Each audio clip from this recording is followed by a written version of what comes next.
يسألونك عن الأنفال قل الأنفال لله والرسول فاتقوا الله وأصلحوا ذات بينكم وأطيعوا الله ورسوله إن كنتم مؤمنين. بسم الله الرحمن الرحيم، والصلاة والسلام على خير خلق الله أجمعين، نبينا محمد صلى الله عليه وسلم. أيها المشاهدون الأفاضل، أيتها المشاهدات الفضليات، السلام عليكم ورحمة الله تعالى وبركاته. سعيدة جدا بتجدد الموعد معكم من خلال حلقة جديدة من حلقات برنامج والصلح خير، هذا البرنامج الذي يصلح ذات بينكم مع فضيلة الدكتور السعيد بويزري. فك النزاعات والخلافات التي تحدث بين الحين والآخر بين أطراف الأسرة الواحدة وبين أطراف أخرى من المجتمع. إذا نواصل في فك هذه النزاعات دائما من هذا الفضاء الإعلامي التلفزي لقناة القرآن الكريم الخامسة الجزائر. نواصل في فك هذه النزاعات دائما تحت راية القرآن الكريم والسنة النبوية الشريفة والسيرة العطرة. مرحبا بأوفياء برنامج والصلح خير، مرحبا بكل من يتصل وتواصل معنا، مرحبا بكل من يلتقطنا عبر الأقمار الاصطناعية، وتحية طيبة للجالية المسلمة في المهجر، ولكم مني تحية الفريق التقني العامل معنا هذا المساء. نرحب أيضا بالزميلة زينب التي تتواصل معنا في كل حلقة من حلقات برنامج وصلح خير، تتواصل معنا ومع المشاهد الكريم عبر لغة الإشارة، تترجم هذا اللقاء وتحاول أيضا أن تظهر هذه النزاعات والخلافات لفئة الصم الذين يتابعون البرنامج ويتواصلون معنا عبر مراسلاتهم عبر الفاكس. إذا مرحبا بكم مجددا. نرحب بفضيلة الدكتور السعيد بويزري، ثم نعود لمواصلة النقاش في حلقة أخرى، الحلقة الأخيرة من حلقات الخبرة القضائية. مرحبا بك دكتور. الله يبارك فيك يا أختي نجاة. كيف حالك دكتور؟ الحمد لله رب العالمين. جاهز لكل القضايا؟ جاهز والحمد لله. الحمد لله. إذا نبدأ هذا اللقاء دكتور. قبل ذلك نعرف المشاهد الكريم بأنه في هذه الحلقة هي حلقة ثالثة أخيرة من حلقات الخبرة القضائية، نظرا لطلبات المشاهدين الكرام لعرض مختلف القضايا التي تتعلق بالخبرة القضائية، خاصة العقارية منها. وبهذا تكون هذه الحلقة عنوانها الخبرة القضائية، الخلافات ربما، ونحاول أن نعرف ما هي الملكية المشتركة. طالما هناك ملكيات كثيرة، نحاول أن نعرف أنواع الملكية الموجودة في هذا البرنامج، وهذه الملكية التي في بعض الأحيان يشب نزاع بين الناس لأجل هذه الملكية، ألا وهي الملكية المشتركة التي نتعرف عليها مع فضيلة الدكتور السعيد بويزري. قبل ذلك، إذا بالنسبة للفرقة التقنية نستمع ونشاهد الأرقام الهاتفية التي يتواصل المشاهد الكريم، شكرا مروان، الأرقام الهاتفية التي يتواصل من خلالها المشاهد الكريم، وأيضا البريد الإلكتروني. شكرا مروان. تابعوا معنا برنامج والصلح خير. نضع تحت تصرفكم العناوين والأرقام التالية عبر البريد الإلكتروني صلح@suntv.dz، كما يمكنكم الاتصال ببرنامج والصلح خير على المباشر 021 39 43 43 021 39 42 42. هكذا في كل بداية المباشر يبدو على البلاتو الروتوشات الأخيرة للبث على المباشر لبرنامج الصلح خير. نشكر الفرقة التقنية العامل معنا هذا المساء والتي تسهر على نجاح هذا المباشر، كيف لا، ونحن ننتظر اتصالاتكم لعرض كل القضايا. فضيلة الدكتور مرحبا بك مجددا. مرحبا. إذا دكتور، هذه الحلقة هي حلقة الخبرة القضائية، ونتحدث فيها عن الملكية المشتركة. ما هي طبيعة الملكية المشتركة دكتور في هذا اللقاء حتى يتفهم المشاهد مفهومها ومعانيها، ثم الخلافات التي ربما تكون بسبب هذه الملكية المشتركة الغير مفهومة لدى الخصوم. تفضل دكتور. لك الفضل. بسم الله والحمد لله والصلاة والسلام على رسول الله. معاشر المشاهدين الكرام، السلام عليكم ورحمة الله وبركاته. مرحبا، بسم الله سلمان وان دخل تمورث بريث مورث في برنامجكم والصلح خير.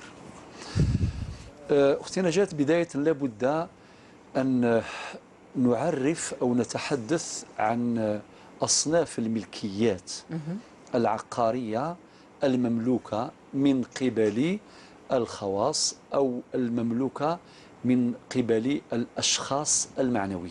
نعم. فأبدأ بالنوع الأول، ما يسمى بالأملاك الوطنية. حينما نقول الأملاك الوطنية، هناك ثلاثة أنواع أساسية. هناك أملاك الدولة. نعم. نقولوا هذا ملك تاع الدولة. تاع الدولة. هذا نعم. أمر متداول، هذا ملك تاع الدولة. مفهوم. نعم. وكاين ملكية عقارية تاع الولاية، يعني تتصرف فيها الولاية. والولاية طبعا جزء من هذه الدولة. وهناك أملاك تابعة للبلدية. هناك أملاك تابعة للبلدية. والبلدية، كثير من البلديات اكتسبت ملكيات عقارية، مثلا أراضي الشاغرة التي نعم. ليس لها مالك. نعم. ومعروف في الفقه وكذلك في القانون أن الدولة هي وارثة من لا وارث له. إذا كانت إنسان ما عندوش ورثة، نعم، شكون يدي هذه الأرض؟ أرض شاغرة تأخذها الدولة. الدولة. يعني نعم. في الحيز الجغرافي حيث تقع. إذا كانت تقع في بلدية كذا، مثل بلدية العاصمة، بلدية بيرموندرايس، بلدية مثلا بوليدة، أو أي بلدية. يعني هل هي بحكم السيادة دكتور؟ نعم، بحكم نعم. السيادة. والقوانين نعم. صدرت في هذا الباب، يقول لك بقوة القانون. نتكلم كذلك حتى عن الأراضي التي تركها بين قوسين المخربون، ما نقولش المعمرون. نعم. يعني يقول لك المعمرون معنا فرنسا. نعم. نعم. يعني حيث أقامت المحتشدات. احتشدات وين عذبت الجزائريين وكذا. نعم. وكذا. نعم. بعد ذلك يقول لك هذه أراضي تاع المعمرين. هي أراضي المخربين اللي خلوها. هذه بقوة القانون. بقوة القانون. نعم. تؤول إلى البلدية حيث يقع هذا العقار. إذن هناك الأملاك الوطنية، هذا النوع الأول بجميع أصنافه. نعم. هناك ما يسمى بالأملاك الوقفية. هذه تحدثنا عن هذا الموضوع فيما سبق في الأعداد السابقة. هذه أوقاف يحبسها أناس عاديون طبيعيون لوجه الله تعالى، وهذه لا تورث ولا تباع ولا تكون قابلة للرهن، لا ترهن. نعم. هذه أراضي وقفية. والأوقاف له جذور في شرع الله عز وجل، وله قوانين تنظمه في بلادنا وكذلك في البلدان. نعم. الإسلامية قاطبة. نعم. هذه الأملاك الوقفية عندها طبيعة خاصة، أنها ما تورث، ما يستفاد منها إلا ما خصصت له. إذا كان مثلا عقار وقفي للمستشفى، يبقى المستشفى. نعم. إلى الأبد. إلى الأبد. نعم. وإذا كان للزاوية ثم عمرث، مدرسة قرآنية، أو المسجد، أو للمستشفى، فتبقى، أو للجامعة أو للمدرسة. المهم باش نقول أن هذه الأوقاف لها مقاصد. نعم. ومن مقاصد الأوقاف ضمان هذه الملكية للمنتفعين منه إلى الأبد، على وجه يعني يمتلكونها، ينتفعون منها مجانا بلا نعم. مقابل. نعم. بلا مقابل. الأملاك الوقفية لها نظام خاص كما ذكرنا. هناك أملاك أخرى تسمى الأملاك الشاغرة، أعود إليها مرة أخرى. الأملاك الشاغرة، مثلا يموت شخص ولا يترك وارثا معروفا، فيصنف من الناحية الشرعية والقانونية ملك شاغر. من يرث هذه الملكية الشاغرة؟ الدولة، من ترتيب الورثة. كان هناك أصحاب الفروض، كان هناك العصبات، كان هناك ذوي الأرحام. إذا مات إنسان ولم يترك واحدا من هؤلاء الورثة فتأتي الدولة هي وارثة من لا ورث له. نعم. إذن هذا خاص بالنسبة للأملاك الشاغرة. هناك ما يسمى بالملكيات الخاصة. الملكية الخاصة، الملكية الخاصة فيها 3 أنواع: ألف وباء جيم. هناك ملكية خاصة تامة حيث يملك الإنسان ما يسمى بالسلطات الثلاث: الاستعمال والاستغلال والتصرف. نعم. كاين ملكية مجزأة. المقصود بالملكية المجزأة معناه كأن يتنازل المالك عن منفعة عقار لشخص آخر مع الاحتفاظ بحقه في الرقبة. يمتلك رقبة العقار، نعم. ولكن يتنازل لشخص آخر عن الانتفاع فقط. هذا تسمى الملكية الخاصة المجزأة. وكاين ما يسمى بالملكية الخاصة المشاعة. الملكية الخاصة المشاعة هذه يعني حينما يموت شخص ويترك ورثة ويملك هذه العقارات على وجه الشيوع، يبقوا مازالهم في الانديفيزيون، يعني كلهم مالكون ولكن على الشيوع. ما يقدر حتى واحد منهم مثلا يتصرف يبيع نصف الارض ولا نعم. لا يتصرف. نعم. هو مالك عنده حصه هناك ولكن لم تفرز بعد. نعم. مازال ما تفرزتش. نعم. لذلك بين قوسين يوم تحرر الفريضه الشرعي من قبل الموثق الذي تعينه المحكمة، أو إذا كان تم ذلك عن بالطريق الودي بين الورثة بالتفاهم. نعم. بينهم على القسمة الودية، يأتي الخبير ليطبق مقتضى الفريضة الشرعية. ينزل الخبير إلى الميدان كما شرحنا فيما سبق. نعم. وبعدين هو يبين الحصص يفرزها. نعم. قبل فرزها تسمى ملكية خاصة مشاعة. نعم. وكاين ملكية أخرى ملكية المشمل. نعم. هذه الآن المشايخ واللي يتبعونا في القرى خاصة والمداشر والتي هي على بالهم ملكية المشمل. معناتها ملكية على وجه عام من قبل جميع أفراد القرية ولا الدشرة بغرض الانتفاع الجماعي. إذن هي ملكية يتبناها العرف دكتور. نعم بارك الله فيك. نعم. وهذه تخضع للعرف. يعني المشمل. نعم. اسم المشمل. نعم. يعني هذه القطعة الأرضية أو القطعة الأرضية يشترك فيها الجميع وينتفع منها الجميع. نعم. فالانتفاع يكون جماعيا. نعم. من محاسنها ضمان أيضا عقار للانتفاع العام. نعم. الانتفاع العام. نعم. فلا يجوز مثلا لأحد مواطني أو سكان هذه القرية أن يستولي على جزء من هذا العقار نتاع المشمل. لا، خاطر يستفاد منه جميعا. ومما هو ويضبط العرف كما قلت حقيقة. والعرف له دور كبير. والعرف هو ما استقامت عليه يعني أحوال الناس. والعرف في التعريف الاصطلاحي هو ما تعارف عليه الناس واستقامت عليه أمورهم من قول أو عمل. إذا الأعراف استقامت على هذا الوضع. يقول لك عندنا قطعة أرضية ماهيش مملوكة خاصة، ماشي نتاع البلدية مثلا. نعم. ماشي نتاع الولاية، ماشي ولكن هي ملكية لأفراد تلك القرية ونظام خاص بهم. لا بارك الله فيك. ما فيش مشاكل دكتور. ما فيش مشاكل، عندهم نظام خاص يخضعون كلهم لهذا النظام. نعم. وحينما يحصل نزاع ما يعرض على مستوى الجماعة تجمعث ولا تجمعيث. نعم. هي التي تتصدى لفض هذا النزاع. نعم. لفض هذا النزاع. نعم. وقد حصلت نزاعات يعني في هذا المجال، لكن تحل بطريقة عرفية وحسب النظام العرفي السائد في تلك المنطقة. وهناك أما الآن دكتور فالنزاعات تعرض على المحاكم. نعم. نعم. يعني إذا عجزت الجماعة، إذا عجزت الجماعة طبعا يرفع الأمر على مستوى المحاكم. والمحاكم المحكمة ترفع يعني تفتح تحقيق في الموضوع. يعني هذه الأراضي لمن كان يملكها، نعم. شكون اللي كانوا يستثمروا فيها، طبيعة الاستثمار، إذا كان فيه تعدي ما هو طبيعة التعدي إلى آخره. وتعقد مجال الصلح على المستوى المحاكم. نعم. وتعقد مجال نعم. الصلح نعم. يعني في نعم. هذا المجال. نعم. وكم من مجلس عقد للنظر في أراضي المشمل. في أراضي المشمل. أقول هذا الكلام يا أختي نجاة باش نقول للناس إذا سمعتم باش يفهموا دكتور أيضا. نعم. مليح أنهم يفهموا، لأنه ربما في بعض الأحيان الخلافات تكون من خلف عدم فهم للملكية. ما يفرقوش بين الملكية الخاصة والملكية المشتركة. نعم. الملكية الخاصة اللي يجي يقول لك أرضي عقاري هو لي. نعم. لها أصحاب يدافعون عنها. نعم. واحد يروح يتقدم لي يقول له حبس هذه ماشي أرضك. نعم. ولكن أراضي المشمل يعني هو يعتقد أنه يملكها ويستأثر بالملكية، وهذا خطأ. نعم. هو ينتفع وفقط. لذلك بعضهم مثلا يبغى يدير مثلا يريد إقامة مسكن مثلا، يروح يدخل في أرض المشمل، يأخذ 4 أمتار ولا 5 أمتار ولا 10 أمتار مربعة ويضيفها ويلحقها بملكيته. وهنا يطرح نزاع على مستوى القرية وتقول لا. يعني أحيانا يحل هذا الإشكال بهدم البناء الذي تم إقامته، وأحيانا الجماعة تلزمه بدفع تعويض مناسب ويدخل في ميزانية القرية. نعم. يعني لتسيير الأمور العادية للقرية. أما بالنسبة للملكية المشتركة هذه نظمها القانون الجزائري في القانون المدني من المادة 743 وما بعدها. الملكية المشتركة ما هي؟ نعم. يعني هذه حيث يكون تجمع سكاني.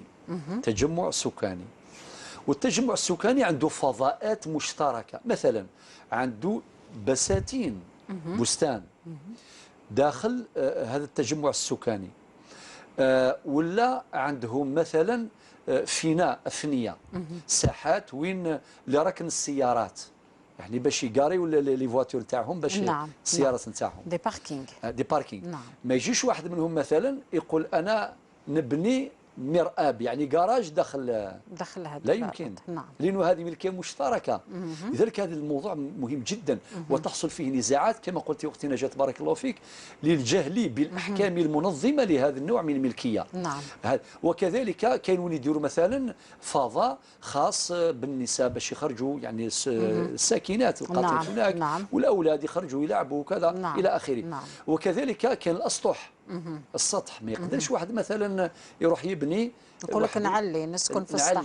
انا راني ساكن في اخر طابق نروح نبني واستحمل المفروض تاع الجيران يعني. نعم. هذه ملكيه مشتركه. هذه ملكيه مشتركه.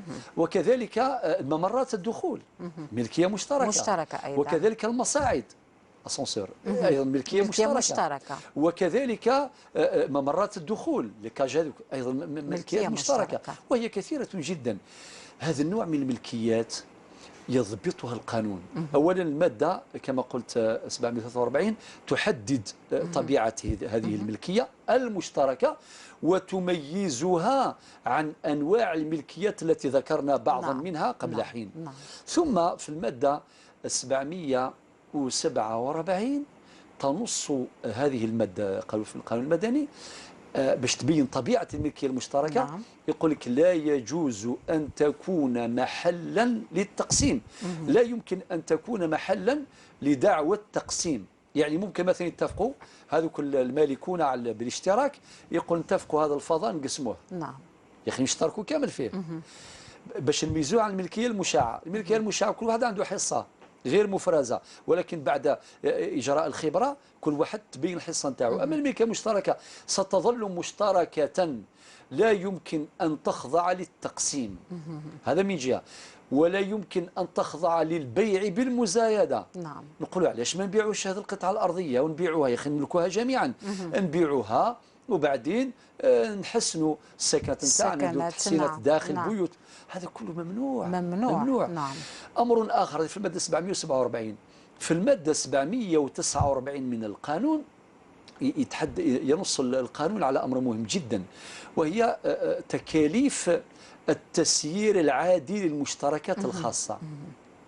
كما قاعدة الغرم بالغرم، كما أنهم ينتفعون من هذه الملكيات المشتركة المصاعد والأفنية ومكان تاع ركن السيارات وإلى آخره ينتفعون، ولكن هناك تكاليف لمواجهة التسيير العادي لهذه الممتلكات أو إجراء الترميمات.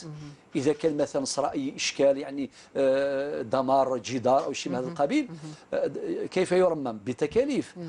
والجميع ملزم شرعا وقانونا وعرفا بتقديم الحصة المناسبة من أجل مواجهة التكاليف المستحقة.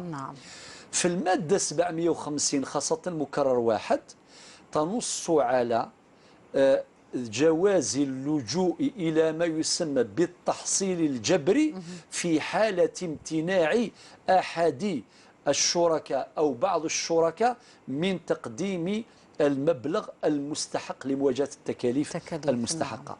علاش نقول هذه الأمور؟ في أحكام أخرى كثيرة اكتفي بهذا باش الإنسان يعرف قدره كما يقولوا، كيف يتعايش مع الناس في إطار شرعي وفي إطار قانوني منضبط. والوقاية خير من العلاج. في حالة حصول النزاع يطرح على مستوى الفقه وعلى مستوى القضاء من أجل النظر في هذه القضايا. بارك الله فيك دكتور. إذن مهم جدا أن نحدد كل هذه المفاهيم حتى نتعرف على أسباب الخلاف التي تحدث بين الناس جراء الملكيات المختلفة وجراء الملكية المشتركة التي نتعرف عليها في هذه الحلقة. جديد برنامج الصلح خير وعلى المباشر أنه إضافة إلى أركان البرنامج هذه قضيتي ولا تنازعوا نزوركم في بيوتكم وأركان أخرى، قمنا ب يعني تقديم وبث الركن الخاص الذي أسسناه في برنامج الصلح خير، ألا وهو ركن من وراء الستار، وذلك للنظر في قضايا بعض الناس الذين يتجنبون الحديث عن قضاياهم أمام الكاميرا ويتحفظون للظهور أمام الكاميرا. ولهذا هناك هذا الركن الذي هو من وراء الستار أو من خلف الستار. تأتي الحالة إلى برنامج الصلح خير مثل ما ستشاهدون بعد قليل وعلى المباشر، وتقوم عرض القضية التي لها علاقة بالموضوع المقترح من البرنامج. إذن ستشاهدون هذه القضية من خلف الستار في برنامج والصلح خير. قبل ذلك نعود إلى النظر في قضايا الناس. تتابعون معنا الآن قضية الصالح الذي لديه نزاع عقاري ويعرضه أمام الكاميرا، كاميرا برنامج الصلح خير، لفضيلة الدكتور سعيد بوزي في برنامج الصلح خير، ثم نحاول إصلاح ذات البين في هذا المباشر. تابعوا معنا.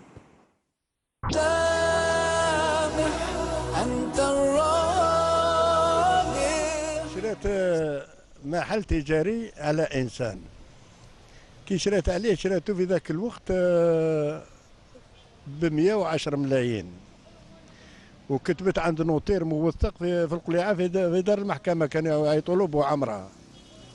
كاين إنسان هنا شاري كاع معروف أنا في القضية تاع البليدة، شريت عليه من ثم الفوق يخرجوا موالين الملك ولا يشارع فيها هو بالخبير، حكمت عليه الخبير الاول، جامعه هي حكمت عليه، من بعد جاو خبير منا من جهه ولاد عيش، دخلوا وحده ودار تكويل وحده من برا، كسر الخبره هذيك ولا عطاه حق، ومن بعد خرج خبير واحد اخر من الجزائر، عينونا خبير واحد اعطاه الحق ليها، ومن بعد رجع موالين الملك فسخوا لها العقد بدون تعويض. قالوا لها بدلتي لاكتيفيتي، هي شاريه دو فونت كوميرس واحد كاسات بالريجيست، مازال عندها ريجيست كاسات. القضيه كانت قضيه عقاريه، قضيه عقاريه. جاوا اصحاب الملك الاولين اللي شرت من عندهم، دقيقه اسمح لي شرت من عندهم، ومن بعدك عاودوا يوليو يشارعوا فيها باش يسترجعوا العقار، ومن بعدك راحوا للمحكمه. كي وصلوا للمحكمه الخبير الاول واش قال؟ الخبير الاول الحق ليها، عطى الحق ليها، ومن بعدك اسمح لي، ومن بعدك هما داروا كاساسيون اللي شرات من عندهم الاولين. داروا كاساسيون، بعد جاء الخبير الاخر وروه وحدهم دار، عطاهم الحق ليهم، عاود تكسرت هي، عطاوها خبير للجزائر، جا من الجزائر من القبه عطاها الحق ليها. ما عطاو لها الصيغه التنفيذيه. عطاو لها الصيغه التنفيذيه، كان دار محامي، ومن بعد يعاودوا يخدم اللي شرا اللي باع لها المحل، يخدم مع موالين الملك، يخدم القضيه مع موالين الملك، يوليو موالين الملك يشرعوا فيها غيابيا، حكموا عليها غيابيا بالطرد بدون تعويض، تشارع فيه اللي باع لها وموالين الملك يشرعوا فيها. لكن كي يكون هنا حكم غيابي تقدر عندها الحق باش تكسر الشرع وتعاود الشرع. كسرت الشرع، كي كسرت الشرع كاينه 96 وارث ما كان حتى نكوى، كي تبلغ لهم تلحق للمحكمه يقول لها ما سنيوش كاع، مرفوضه. تخلص في ذاك الوقت تخلص 7 ملايين باه تبلغهم، ولا فوق 3 ملايين 10 ملايين. واحد الدوفه ولا طروفه فشلت، سمحت كاع الدوله المحل وراحت. ربي يعوضها ان شاء الله. قلبك يصفو سامح انت الراضي. إذا نحاول أن ننظر في قضية هذه السيدة على المباشر والتي عرضها السيد صالح. دكتور، استمعت إلى تفاصيل كل هذه القضية. في نهاية المطاف صاحبة حق، وهذا يحدث في كثير من الأحيان، صاحب الحق يخلي كلش ويتراجع على كل هذه الأمور التي تحدث بينه وبين الخصم تاعو. تفضل دكتور بالنسبة لهذه القضية. يكون التعليق بدءا من البداية. وأختي نجاة، كي يروح إنسان يشتري قطعة أرض أو يشتري محلا تجاريا، الأمر الأول الذي يطالب به هو عقود الملكية. نعم. علاش حنا نقولوا بالدارجة، هل ترى عنده وثائق صافية ولا لا؟ أليس كذلك؟ الكثير من الناس الذين اشتروا محلات تجارية وعقارات بوثائق غير صحيحة يقعون في مثل هذه المشكلات للأسف. وأحيانا قد تكون هناك حيلة مدبرة لدفع إنسان باش يشتري ويدفع المال، بعد ذلك ترفع دعوى قضائية وكذا، ويروح يعني يوصل القاضي يقول بأي حق كيفاش تشتري شيء ما عندوش وثائق. يعني مثلا واحد يروح يشتري مسكن أو حانوت، يقول اعطيني عقد الملكية. إذا كان يروح يشتري عقار، إذا كان هذا العقار مازالوا على الشيوع في الانديفيزيون، يجي أحد الورثة يقول أنا وارث وأنا مالك لهذه الأرض، ما يلزمش يشتري منه. لماذا؟ لأنه بعد مدة سوف يأتي أولئك الورثة ويعترضون، يديروا لوبوزيسيون، يقول لك كيفاش تبيع أرض مازال ما لم تفرز بعد، وبالك هذيك القطعة اللي بعتها بالك ما تصحلكش، تصح لي أنا، تصح فلان، أليس كذلك؟ لذلك من هنا كان الخلل من البداية. أكيد حسن النية. درك هذه السيدة اشترت ب 310 ملايين، يعني خسرت هذا المبلغ، وبعدين ظهر الملاك، والأخ الكريم الأخ صالح قال لك أو 96 وارث. نعم، عدد كبير. ظاهرة موجودة في الجزائر وحتى في بعض البلدان الأخرى المغاربية خاصة، حيث لا تقسم التركات في حينها. وقد أشرنا إلى هذه الظاهرة مرارا، وسنشير إليها باستمرار، لأنها ظاهرة لا تزال قائمة الآن، وسببت الكثير من المشكلات والكثير من المتاعب والمصاريف والتكاليف الباهظة جدا بغير وجه حق. أقول 96 وارث ظهر، إذن أمامها الآن 96 خصم. طبعا هو قال لك الخبير الأول أعطى لها الحق، والخبير الثاني. طبعا هنا لا يمكن أن نقول كلمة إلا بعد الاطلاع على الملف. نعم. بعد الاطلاع على الملف يعني، وأفتح قوس لأنادي وأدعو السادة المشاهدين جميعا، أي واحد يعرض قضيته يعني نرجو ونلتمس أن يفيدنا بصور أو نسخ من الملف للاطلاع عليه. نعم. حينما نقدم التوجيه الشرعي أو التوجيه القانوني يكون ذلك مؤسسا ومبنيا على حقائق ومعطيات دقيقة. نعم. طيب الآن في الأخير مع مصاريف تاع المحاماة والخبراء وكذا راحت. نعم. يعني 310 ملايين راحت بغير حق. خلت عليها وراحت تعبت. انت دائما في المقدمه تقولي يكون الصلح وكذا وفقا للقران والسنه والسيره. نعم. القران الكريم واش يقول؟ لا تاكلوا اموالكم بينكم بالباطل. نعم. ما نقولوش الناس هذون انتم راكم شاطرين وديتوا هاد الدراهم وكذا، لا، نقولوا لا يجوز للإنسان أن يأخذ مالا بغير وجه حق. نعم. لذلك الضابط الأول هو الضابط الشرعي. لا تأكلوا أموالكم بينكم بالباطل. لذلك ندعو هؤلاء الخصوم إلى الجلوس إلى طاولة الحوار من أجل إعادة الأمور إلى نصابها. نعم. بطريقة ودية. والطريقة الودية لها يعني صورتان. الصورة الأولى خارج المحكمة، والصورة الثانية داخل المحكمة ولكن عن طريق الوساطة القضائية. نعم. أشرح الصورتين معا. الصورة الأولى تأتي هذه السيدة التي اشترت والسيد الذي باع لها لننظر فيه هل يملك الصفة الشرعية القانونية التي تسمح له ببيع عقار لهذه السيدة. نعم. إذن هو لابد أن يحضر، لأنه هو الذي استلم المبلغ المالي. نعم. أليس كذلك؟ نعم. ويحضر ممثلون من هؤلاء الملاك الذين واجهوا هذه السيدة على مستوى المحاكم.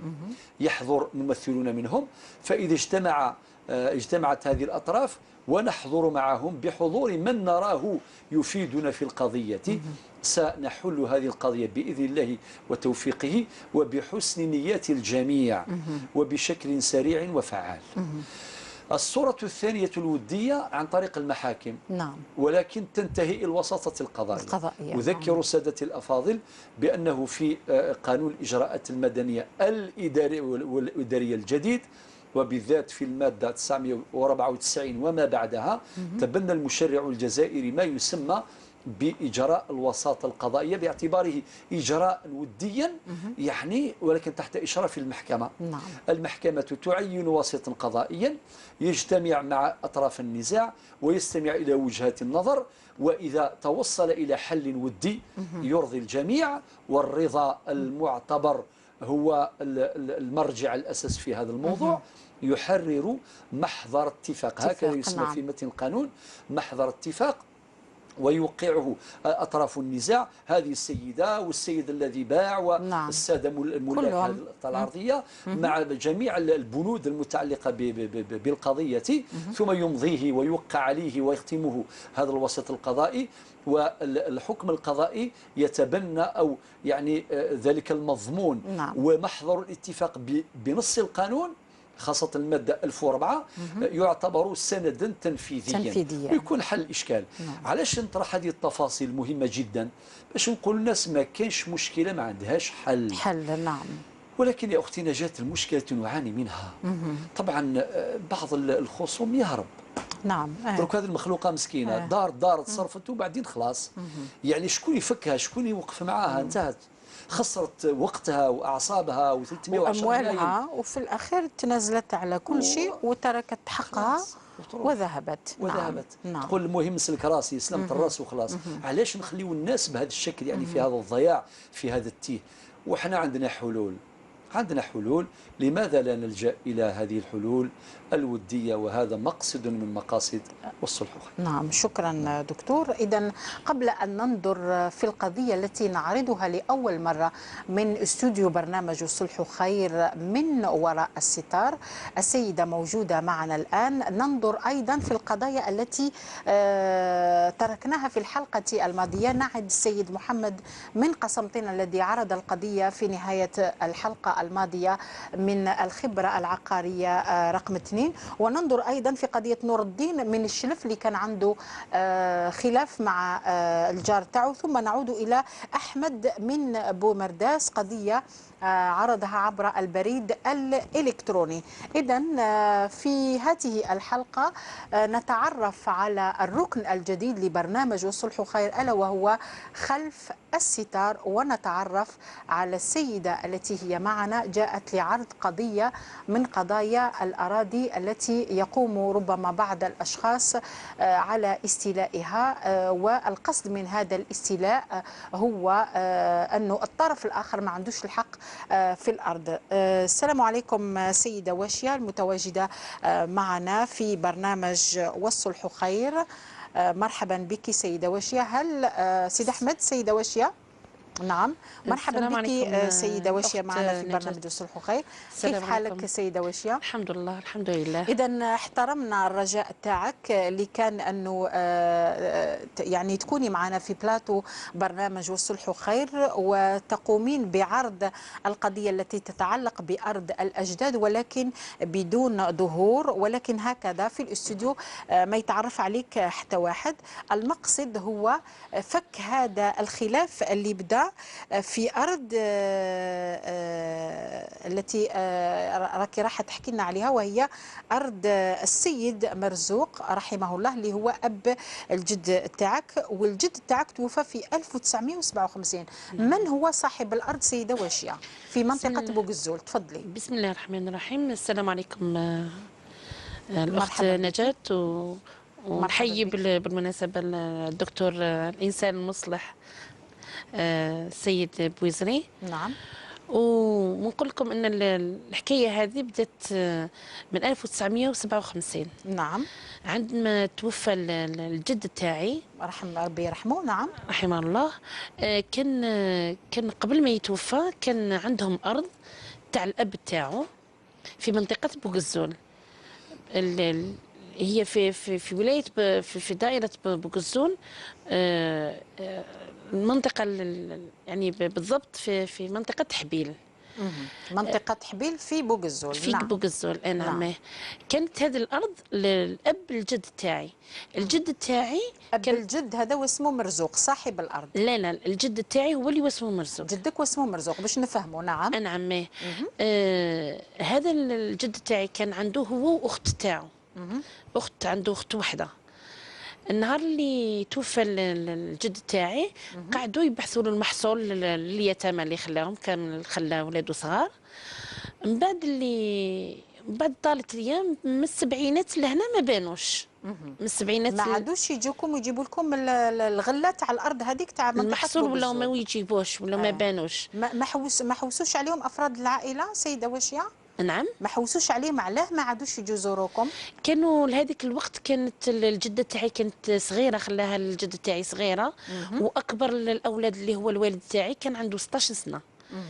يعني ما كانش عندهم يسمى الفرصه باش يروحوا المنطقه، ما كانت مع اللي بعيده. نعم. الولايه اللي نسكنوا فيها والمنطقه هذيك بعيده بالقوه عليها. طيب بعد السبعينات واش صرا؟ ربما بعد معك السبعينات كانت سمحي لي سيده واشيا، ربما معك الدكتور يطرح عليك بعض الاسئله باش يعرف كيفاش يصلح هذه القضيه. تفضل دكتور.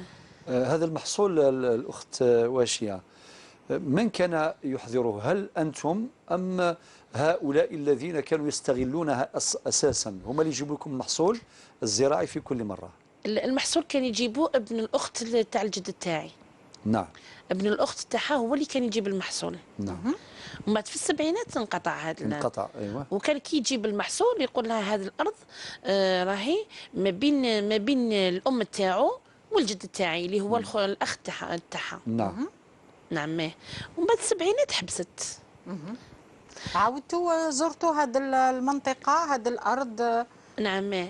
عندها عامين في 1913 2013 عفوا. الابن تاع حفيد يعني العمه. حفيد العمه اتصل بينا وقال لك هذه الوصيه لازم نطبقوها. كانت الوصيه من عند الجده، من الجده راحت للاب اللي كان هو يجيب المحصول لهنايا لعند الجده تاعي. نعم. خلى الوصيه راه يقول باللي الارض تاع هذه راهي ما بين الجده تاعي والجده تاعكم. نعم. ارواحوا تفضلوا، ارواحوا للارض تاعكم، حسب شوفوها وحدوا الحدود تاعكم وتعرفوا باللي الارض تاعكم هذه ثاني تسالوا فيها في الارض هذه. نعم. كي رحتوا واش صرا السيده واشياء؟ في 2013 رحتوا. من بعد ماذا حدث؟ من بعد 2013 مع الظروف، بعد الظروف ما رحناش، ما اتصلناش بهم. رحنا في 2015. كي رحنا في 2015 باش رحتوا. نعم. نعم. 2015 كي اتصلنا نصبنا هذاك الانسان اللي جاب لنا الوصيه توفى. صبنا الاخ تاعو ربي يرحمه برحمه الله. صبنا الاخ تاعو قال لك هذا الارض احنا كنا نستغلوها من نهار الوفاه تاع، من يوم الوفاه تاع الجد تاعكم، وحتى واحد ما يقرب ليها. قال لكم حتى واحد ما يقرب ليها دكتور؟ نعم. قال لهم حتى واحد ما يقرب ليها. نعم. الشقيق الذي أخبركم بحقكم في هذه القطعة الأرضية بالوصية. نعم. نعم. هو الذي رفض، قال لكم احنا كنا نستغلوها. نعم. ما عندكم حتى حق فيها. نعم. واضح. أكملي. منطقة بوكزول هذه في حبيل، وبالضبط المنطقة هذيك اسمها سلخين. نعم. سلخين. نعم. هذيك الأراضي ثمايا معظمها ماهيش متوثقة. مع الوثائق كامل حتى المناطق. السيد اللي قال لكم ما تسالوش ما عندوش الوثائق. حتى واحد ما عنده في بوكزول ماهوش موثق. نعم. ماهوش موثقين الأراضي ثمايا. نعم. حتى واحد ما يكسب وثيقة أنها تقول بلي هذيك الأرض تنتسب لهذيك العائلة. طيب دكتور، هل معذرة وشيء، هل مثل هذه القضايا تعرض على الخبير القضائي؟ قبل الخبير القضائي لابد من التراضي. إذا ما كانش تراضي إذا ما كانش تراضي لا يمكن يعني. لذلك نعم. سأجيب إن شاء الله. حبيت نعم. تكمل فقط المعطيات القضية. نعم. ثم ماذا بعد ذلك؟ احنا رحنا للأرض بحدها. زرنا الجيران اللي يتحدوا معنا في الحدود تاع الأرض. كانوا كنقولوا كأنهم كامل شاهدوا أنه هذه القضية مجدودهم يحكي لهم باللي كان كاين الجد تاعي كان يروح لعند اخته في هذيك الارض وهما يكسبوا هذيك الارض هو واخته. مي كيما بصح حشموا خافوا الى يشهدوا. قال لك احنا رانا من الجد جدود نعرفوا الحكايه هذه، بصح سمحونا ما نقدروش نشهدوا معكم. ما يقدروش يشهدوا معكم. واضح دكتور؟ واضح. شكرا سيدة وشيا. إذا كانت هذه القضية قضية السيدة وشيا من وراء الستار من الاستوديو مباشرة. شكرا سيد أحمد. إذا أذكر بالأرقام الهاتفية، نفتح أبواب الحوار.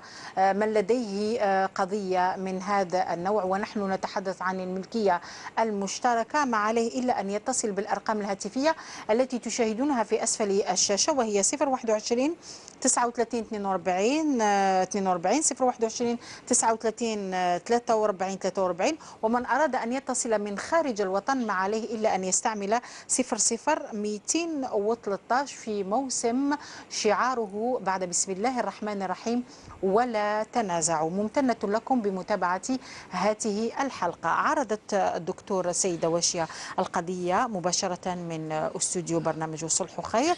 القضية تبدو واضحة ومعقدة أيضا، وأنت تبتسم دائما لأنه أكيد البشرة تاع الدكتور هي إصلاح ذات البين. تفضل دكتور. لك الفضل أختي نجاة. أولا أختي واشيا بارك الله فيك على حضورك. وجات من بعيد دكتور. جات من بعيد نعم. فربي يجازيك خير أنك جيتي، والحمد لله القناة والبرنامج يوفر للجميع كل وسائل عرض القضايا. نعم. من أراد أن يعرض قضيته علنا هو على المباشر مرحبا به. نعم. والأماكن راهي موجودة. نعم. واسعة. وسيدي أحمد يقدر يجيب لنا ليه إلا ما كاش نريحوا الله، ما كاش مشكلة. نعم. نريحوا الله كما فلاحين. نعم. نريحوا فلاحين. الاستوديو واسع الحمد لله. نعم. اللي بغى مرحبا به واهلا وسهلا. من أراد لسبب أو لآخر ألا يظهر، والحمد لله أو كاين ما خلف يعني الستار، خلف الستار كما فعلت الأخت واشية. هذا أيضا المهم، الوسائل الموجودة لعرض القضايا للنظر فيها بطريقة ودية. أولا القصة كلها تبدأ من يوم وفاة جدها في 1957. السيد مرزوق ربي هو ذكرت اسمه مرزوق. مرزوق نعم. مرزوق هذا عنده أخت شقيقة واحدة. هذا مرزوق عنده أبناء، وأحد هؤلاء الأبناء هو والد الأخت المتحدثة معنا اللي هي واشية. هذه كخلاصة للمشاهد الكريم. نعم. وجد الأخت واشية التي كانت معنا قبل قليل اللي هو مرزوق عنده أخته أخت شقيقة. هذه الأخت الشقيقة عندها ابن واحد. نعم. وهذا الابن الواحد له ابنان. أحدهما هو الذي أخبر عائلة الأخت واشية أنهم مرحبا بكم باش تديوا حقكم في الوصية اللي خلتها الجدة. معذرة دكتور، نأخذ الاتصال الأول ثم نكمل مع قضية السيدة واشية طالما هي موجودة معنا على المباشر. أول اتصال عزيز من ولاية سطيف. السلام عليكم سيد عزيز. وعليكم السلام أختي. مرحبا بك سيد عزيز من ولاية سطيف. مرحبا بك. مرحبا بك في برنامج الصبح خير. سيد عزيز عندك قضية تعرضها على البرنامج؟ أنا عندي حبيت نهضر شوية القبيلية مع الشيخ سعيد بويزل. تفضل سي عزيز تفضل. شيخ. نعم مرحبا. مساء الخير يا شيخ. مساء الخير لا سلامة مرحبا تفضل. كيف تقصر نساع الشركة وبعد الشركة ديالهم نساع العقد. بعد العقد نديرو رئيس البلدية. نعم. كنا نساع العقد ديال الشركة ومن بعد الشركة نساع العقد. وبعد رئيس البلدية يستعمل العنف إذا كان الحظيرة يعني لقنا البلدية. نعم. دراسة ديال الحظيرة هي البلدية والسعر اللي بتصل الحظيرة هي الناس ما صعد كلا العقد.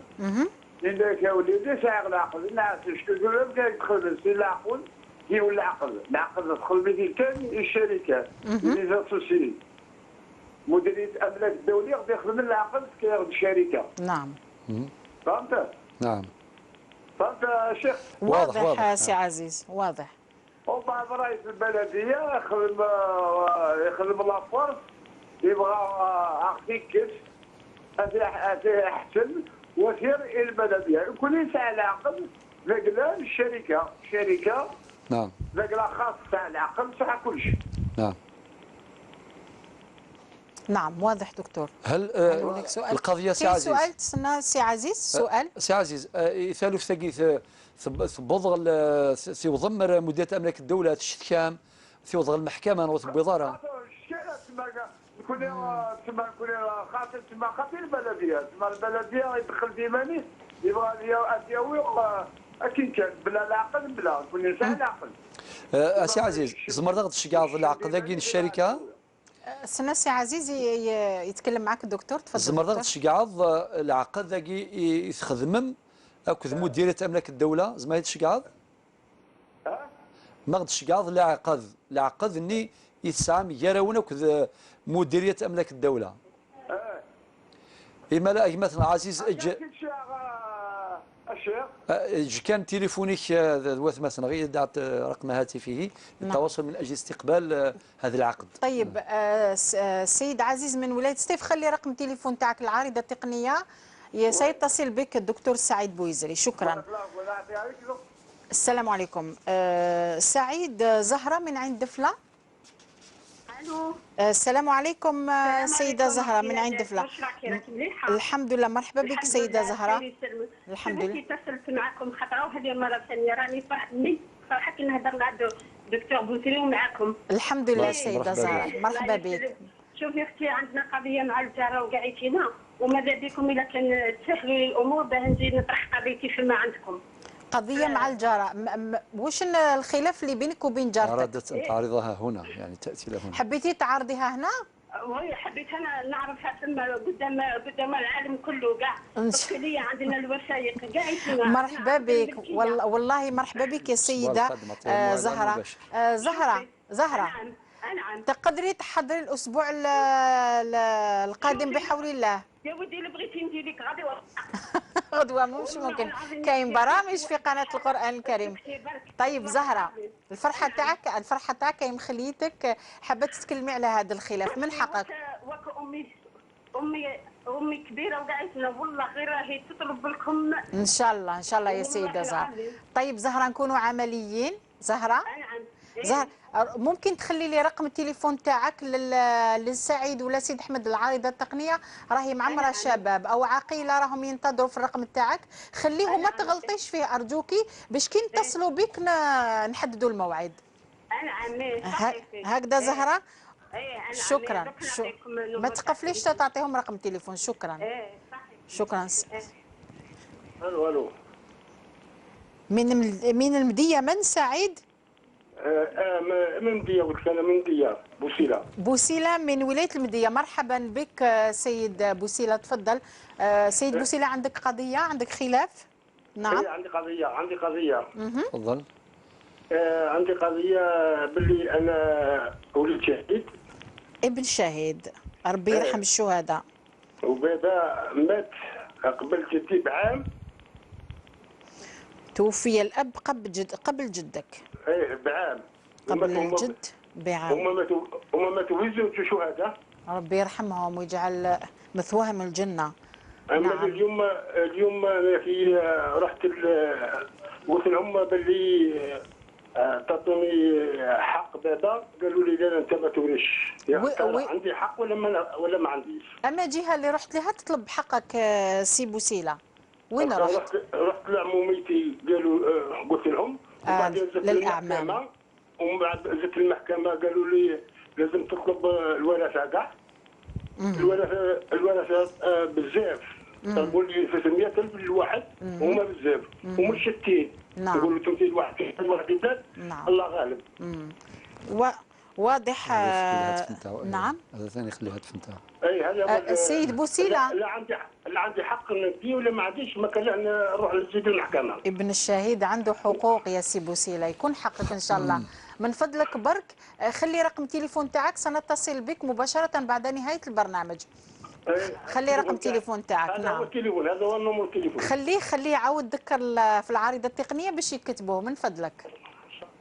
شكرا. سعيد، اتصال آخر حتى نعود إلى السيدة واشية. اتصال. السلام عليكم، من معي؟ الو، السلام عليكم. بشير من وهران. بشير من وهران. مرحبا بك سي بشير. لا بأس الحمام. مرحبا بك. نعم. اخوتي احنا ورثه في ارض تاع ابونا، انا من 61 نسكنوا هنا في حي المقري وسند الكوارث. ورثه في ارض الاب تاعكم. نعم. نعم. ايوا والوالد مات وبقينا احنا الخوت، كانوا وحدين خرجوا. وقتاش توفي الاب سي بشير؟ في 90.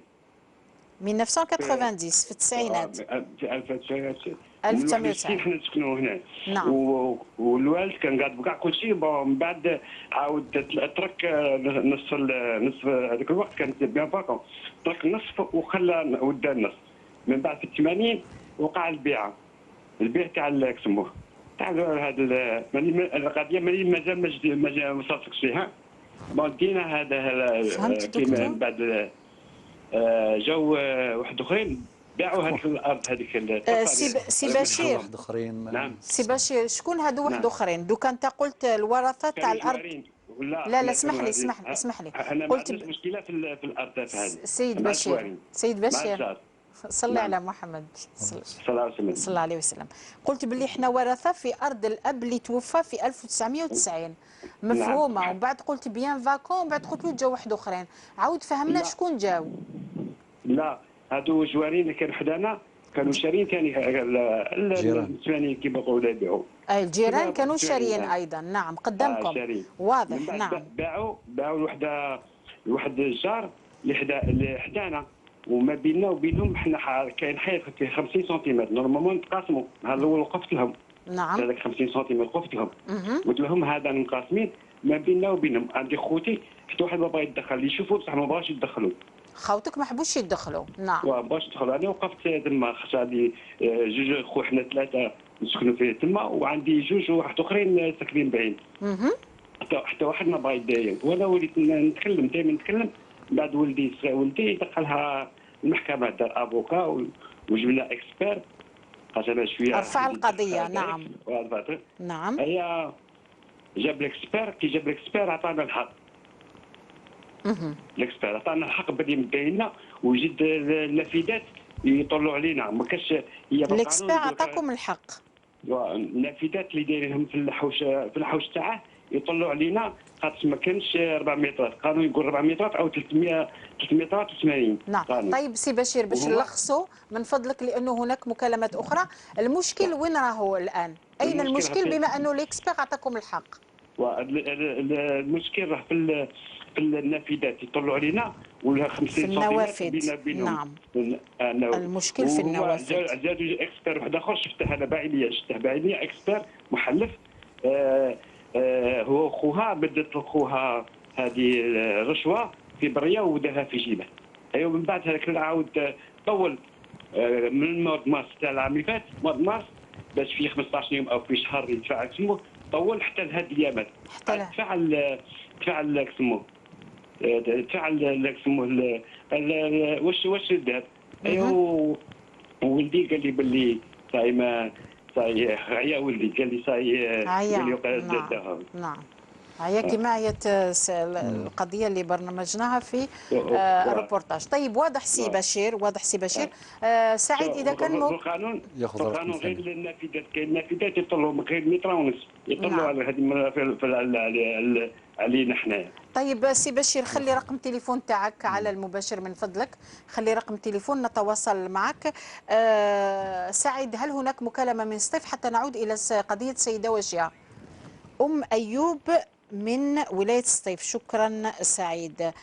أيوب من ولاية سطيف، السلام عليكم. وعليكم السلام الأخت. مرحبا بك أيوب، تفضلي. عيشك. والسلام عليكم الشيخ. مرحبا. وعليكم السلام ورحمة الله. مرحبا.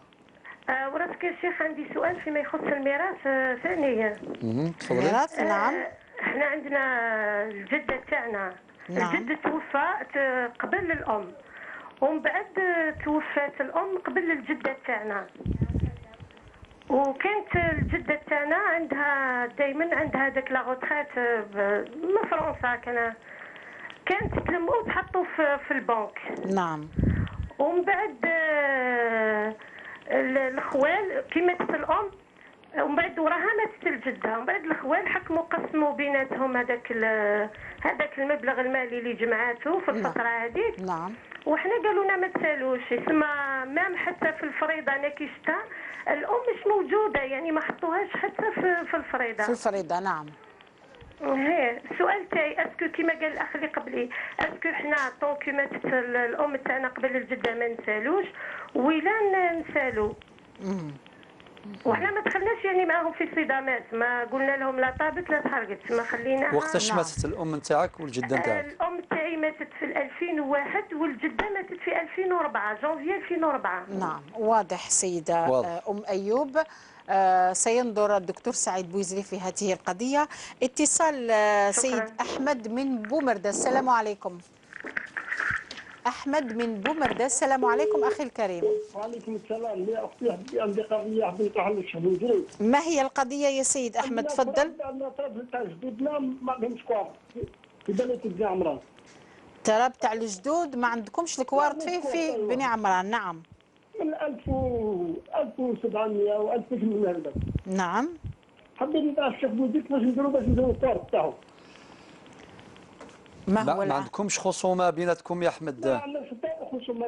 والارض هذه معروفه بحدودها، معروفه يعني يعرفوا الناس. معروفه بكلش، بالشهود بالكتاب. ممتاز. يخلي برك الرقم تاعو هذا. سيد احمد من بومرداس، خلي رقم تليفون تاعك ربما لبعض تفاصيل خلي رقم التليفون تاعك باش الدكتور يعرض القضية ويشوفها ويدرسها. شكرا. نعود إلى سيدة وشيا الحاضرة معنا في استوديو برنامج الصلح خير من وراء الستار.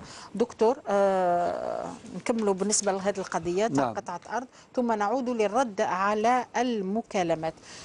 الأخت وشيا إذن الآن نروح لك مباشرة الهدف. نعود باختصار. جدك اللي هو مرزوق عنده أخت واحدة اسمها فضة، وجدك عنده مجموعة أبناء، واحد من هؤلاء الأبناء عنده هذه اللي جت معنا اللي حضرت مع الأخت واشية، وشقيقة جدك عندها ابن، وهذا الابن عنده ابنان أحدهما هو اللي خبركم بهذا الوصية نتاع الجدة، ولكن الثاني مادام مات هذا اللي خبركم مات في 2013. كي رحتوا انتم في 2015 لقيتوا الاخ نتاعو قال لكم ما تسالوا ما والو، حنا كنا نستغلوها وخلاص. الرد على ذلك كالاتي: اولا كونهم يقدمون لكم محصولات زراعيه، هذه قرينة على انكم مالكون. كيفاش واحد يعطي لك المحصول الزراعي لو كان ما عندوش خلفيه معرفيه انه انتم تسالوا ما يعطيكمش؟ اليس كذلك؟ نعم. هذه قرينه رقم واحد. نعم. القرينه الثانيه ان ذلك اللي مات الذي اخبركم قرينه ثانيه، قال لكم ارواح تديو حقكم في الوصيه نتاع جده. نعم. اذن هذه قرينه ثانيه.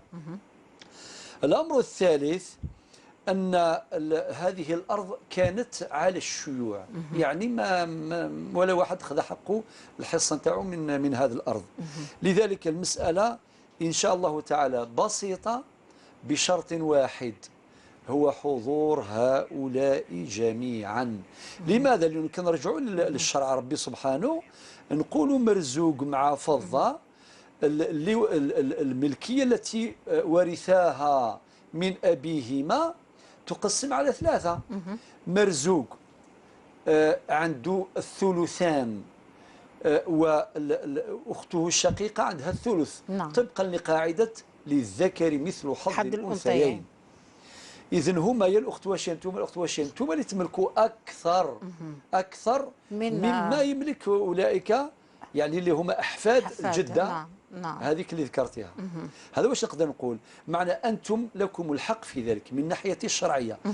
والآن إذا كان هما يقولوا لك ولا هذا الإنسان يقول لك ما تسالوا ما والو حنا نستغلوها وما تسالوش، معنى حنا نقولوا الحقوق هذه لا تتقادم.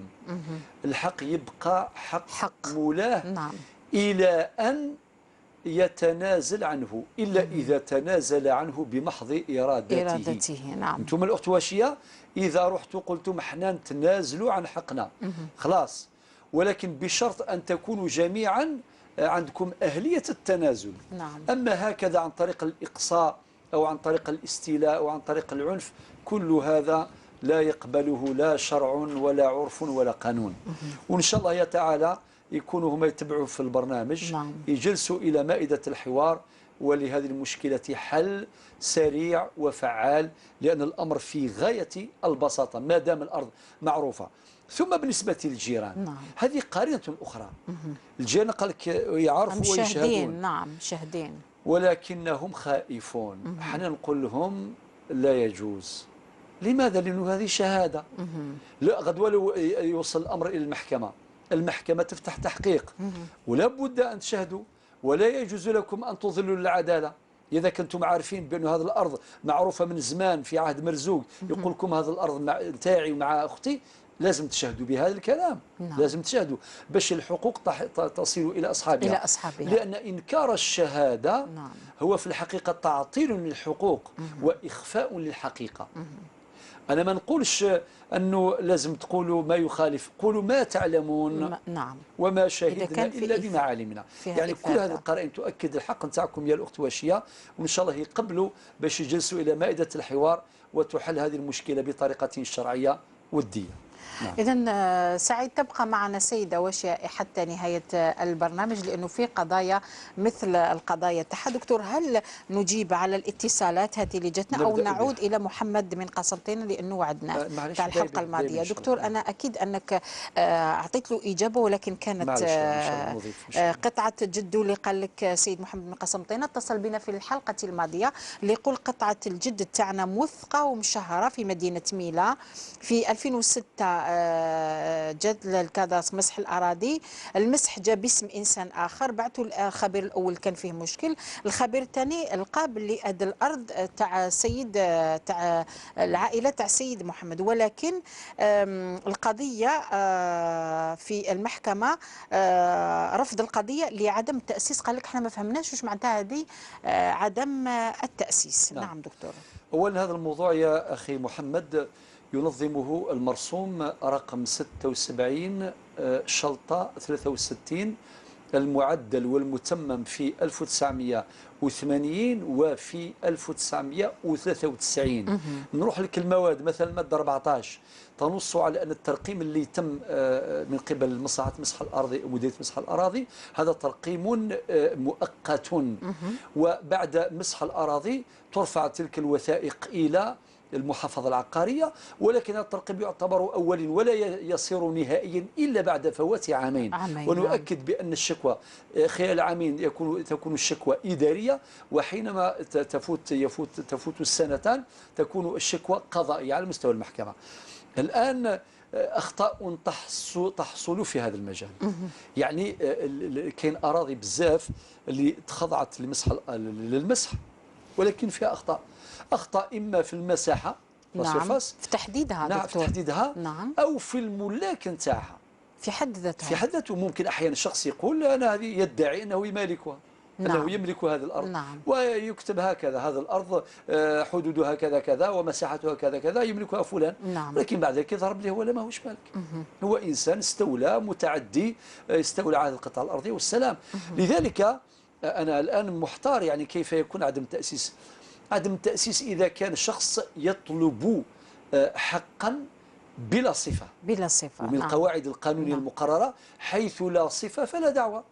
لا يمكن لأي شخص أن يرفع دعوة قضائية للمطالبة بحق أو لإبطال حق معين إلا إذا كان يملك الصفة القانونية التي تؤهله لذلك.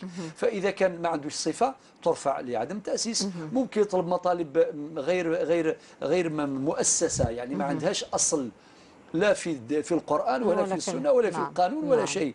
هنا ترفض المحكمة لعدم التأسيس. أما رفض القضية هكذا عدم التأسيس لا أدري يا أخي محمد، أنا كيف ذلك؟ أتساءل معك على هذه العبارة. لذلك نطلب للسادة المشاهدين السادة المشاهدين كل ما تعطيونا الوثائق تبعثوها لنا نقرأوها، ثم ننظر ما هي الركائز التي اعتمدها القاضي للحكم بعدم التأسيس. نعم.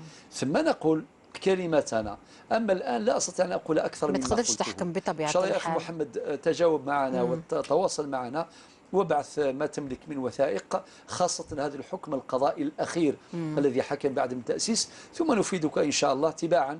إذا أرسلت خلال الأسبوع نفيدك في الأسبوع القادم إن شاء الله. نعم، نتمنى أن يكون محمد من قسنطينة في الاستماع. نمر إلى نور الدين من شلف اللي اتصل بنا في الحلقة الماضية ويقول عنده خلاف مع جاره في الممر، غلق عليه الطريق وجاء ان اكسبير دار الخدمه، ولكن وجد باللي كاين فرق كاين الاكسبير قال 35 هكتار، ومن بعدها كي راحوا درسوا القضيه صابوا 23 هكتار الفرق بينه وبين الجار تاعو بالنسبه لنور الدين من الشلف. دكتور تفضل. لك الفضل.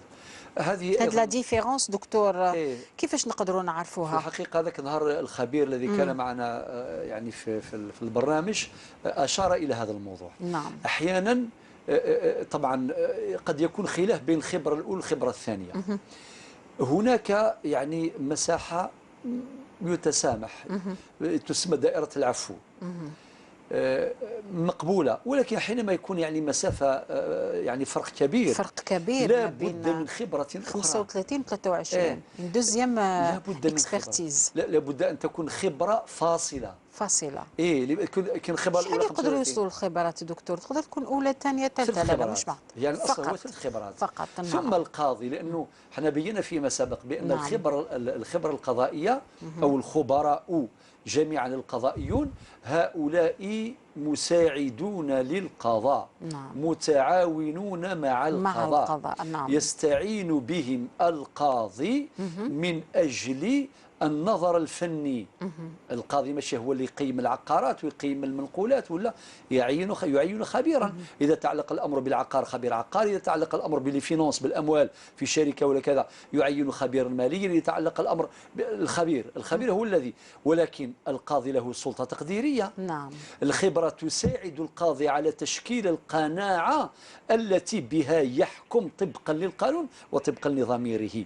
فبالتالي في مثل هذا الاختلاف لابد من خبرة قضائية ثالثة حاسمة، ثم القاضي هو الذي يحكم في المسألة. شكرا دكتور. إذا نعود إلى المشاهد الكريم للنظر في القضايا التي سجلها برنامج والصلح خير، لعل وعسى بعض المشاهدين اللي يعيشوا خلاف أو نزاع يعرضوا القضية لبرنامج والصلح خير، ونعود لمواصلة النقاش مع الدكتور سعيد بوزيري والنظر في الاتصالات.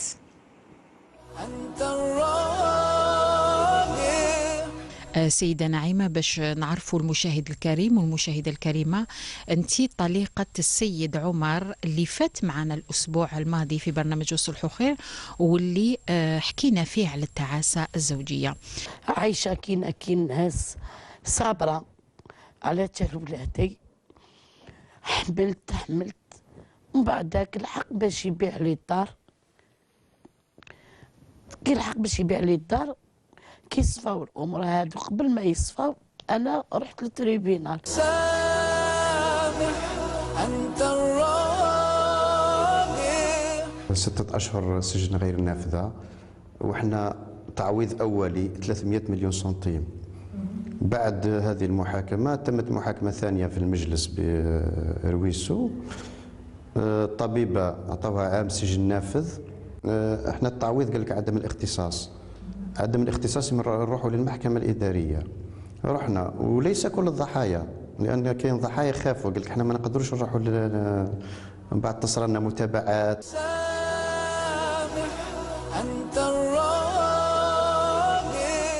في حالة ما الصلح تم، مادام عندك موافقة مبدئية، هل مستعد تتنازل عن كل القضايا اللي في المحكمة إذا تم الصلح؟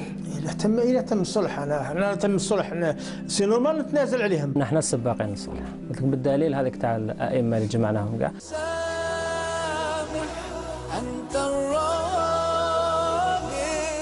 احنا مالكين قطعة أرض منذ سنة 1967 في حي البدر،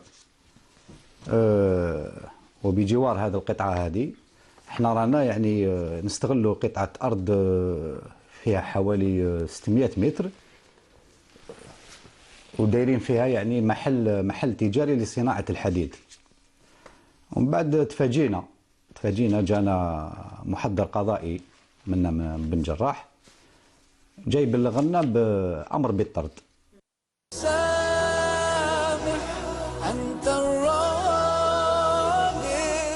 إلى كل من أراد أن يعرض خلافا أو قضية أو نزاعا، برنامج والصلح خير يزوركم في بيوتكم لتصوير قضاياكم ولإيجاد حل لمشكلاتكم.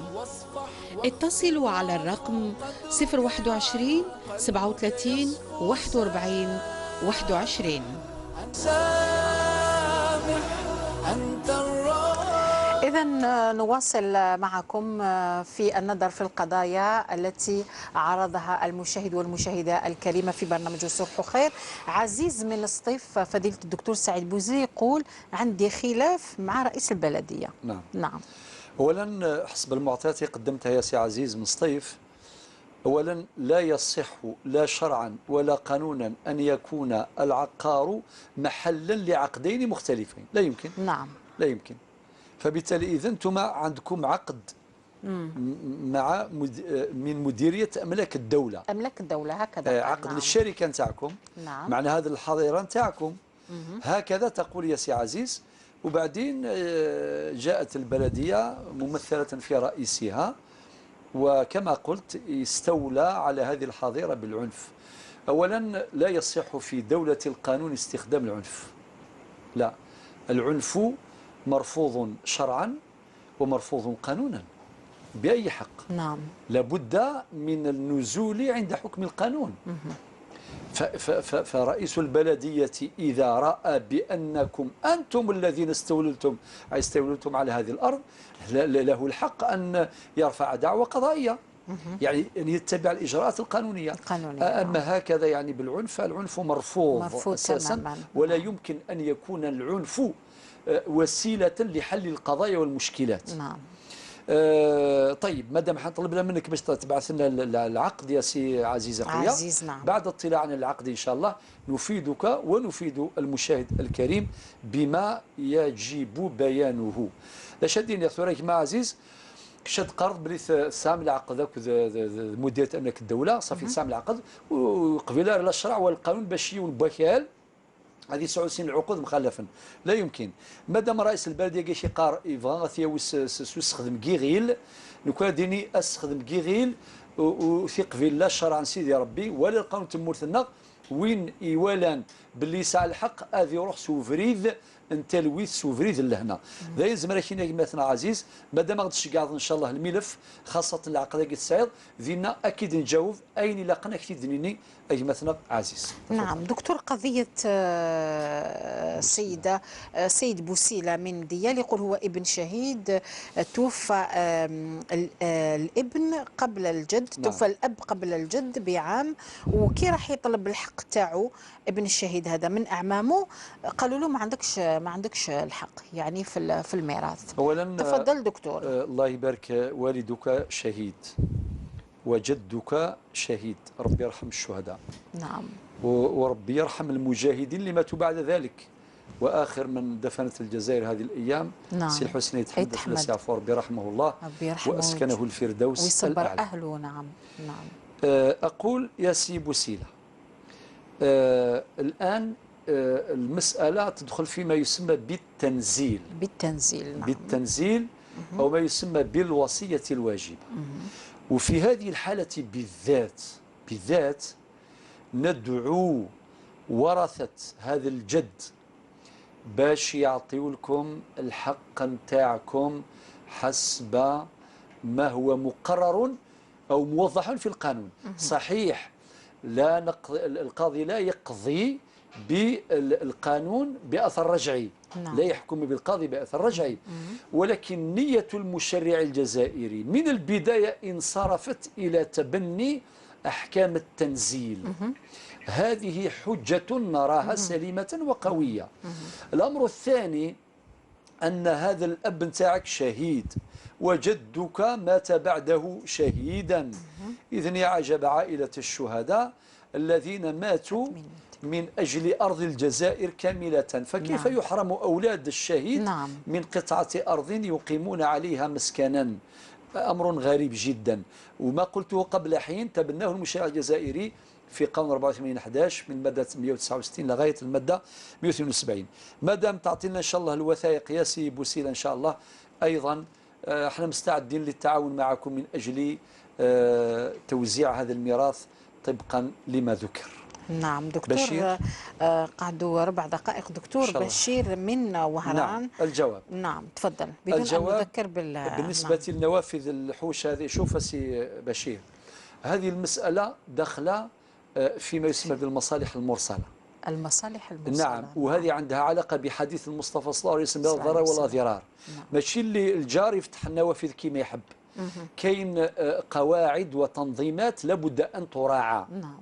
مادام سترسلنا ايضا ملفك ثم نعطيك الجواب السليم.